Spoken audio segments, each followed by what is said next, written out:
Vamos nós para mais uma história, uma continuação da história, né, do senhor Érico Lopes.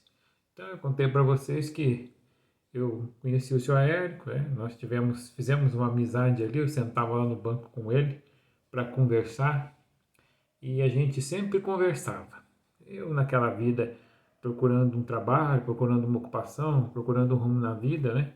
Eu vivia andando por ali, andando pela cidade, fazendo as coisas de casa, cuidando dos interesses da minha família, que já tinha conseguido trabalhar e tinha ficado só eu para trás. Então eu comecei a andar por ali, para cá, para lá, e todas as vezes que eu passava lá naquele portão, o senhor estava lá sentado, né? No mesmo banco, da mesma forma. E eu me afeiçoei a ele, e todas as vezes que eu passava da agora para frente, que ele me reconhecia, ele me chamava para ir conversar com ele. E eu de pronto ia, né? Conversava com ele. E muitas foram as conversas, muitas foram as passagens, e eu vou tentar contar para vocês essas passagens bonitas que me trouxeram muito aprendizado, me trouxeram muita alegria, me trouxeram ensinamentos que eu guardo até hoje, e sentimentos que eu jamais vou esquecer, né? Uma das passagens interessantes foi um dia que eu cheguei lá e ele estava sentado lá no banco, como sempre. Eu apareci na grade, ele logo me chamou para entrar. E aí eu entrei. E quando eu entrei, eu fui lá conversar com ele, sentei no banco, e ele falou para mim assim: Você sabia que eu fui músico profissional? E ele tem um sotaque português que era muito engraçado, né? Porque ele não era português, mas ele é filho de português. Então ele tem um sotaque português assim bem puxado, bem carregado. E ele falou para mim assim: O senhor sabia que eu falei que ele me chamava de senhor, né? O senhor sabia que eu fui músico profissional sindicalizado em São Paulo e que eu sou trombonista profissional? Aí eu falei para ele assim: Não, o senhor tinha me falado, comentado. Ele falou: e eu vou lhe mostrar o meu trombone. Ele era músico e o instrumento que ele trocava era o trombone, né? O trombone de pisto.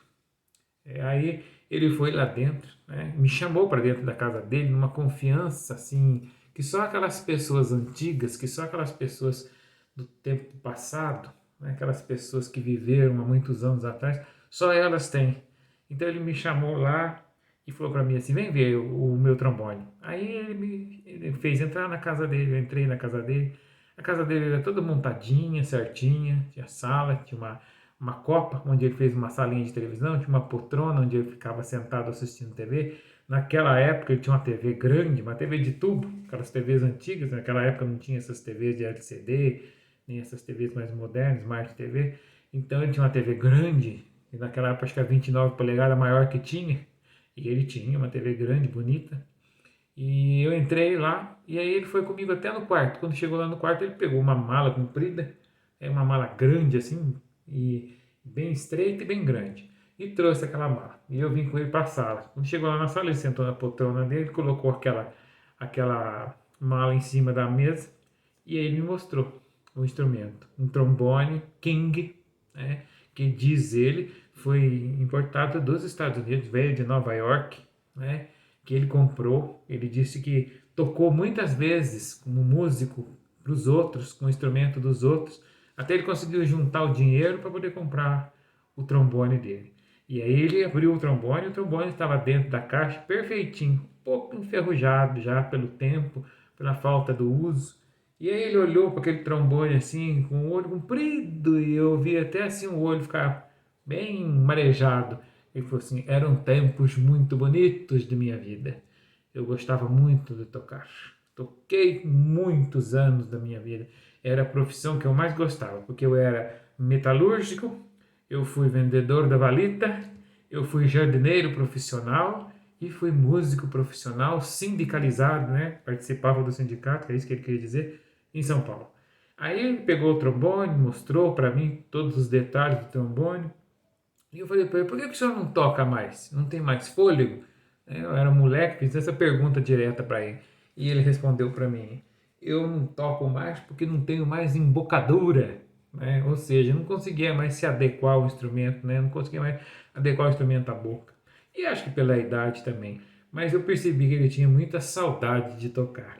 Aí nós saímos de lá, ele guardou de novo o trombone, e ele foi numa outra gaveta do guarda-roupa, eram uns armários embutidos, que a casa tinha uns armários embutidos, num quarto que ele não usava, ele foi lá e pegou um monte de discos.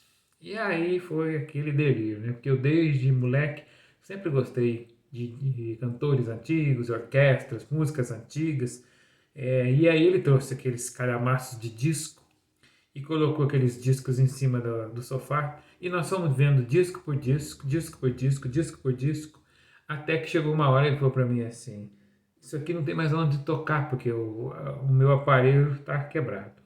E eu, como sempre, né, sempre fui muito enxerido, falei para ele: o senhor não quer que eu dê uma olhada no aparelho? Quem sabe a gente consegue consertar.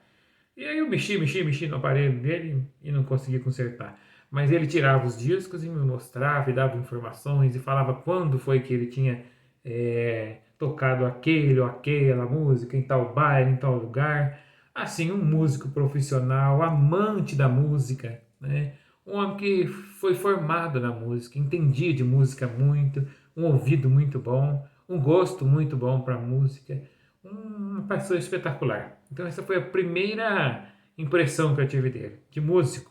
Depois, mais para frente, eu vou contar para vocês as outras experiências dele. O Sr. Érico tinha muitos bordões. Os bordões do Sr. Érico eram assim inesquecíveis. Então, aí daí para frente, ele foi me contando muitas coisas, né? Ele falava para mim que a mãe dele era uma portuguesa grandona, forte, e que a mãe portuguesa falava para ele assim: vejas com quem andas e não me fiques a dever um tostão a ninguém. Era o lema da mãe dele, que ele tomou como dele, né? E tem várias outras passagens dele com a mãe dele que eu ainda vou contar para vocês, que eu tenho certeza que vocês vão gostar. Então, hoje foi mais um pouco do relato, né, do Sr. Érico, do nosso relacionamento de amigos que nós tivemos durante muitos anos, né, e que eu guardo muito carinho no meu coração. Cada vídeo desse eu vou é, trazer para vocês aí mais uma história, mais uma passagem bonita com o Sr. Érico. Se você gostou da nossa história, se você quer saber mais, se gostou do que nós falamos aqui, das histórias que nós vamos contar, aperta o sininho, né, dá um like e compartilha com seus amigos aí para a gente atingir mais pessoas a cada dia. Agradeço por vocês verem os meus vídeos e um grande abraço. Até a próxima.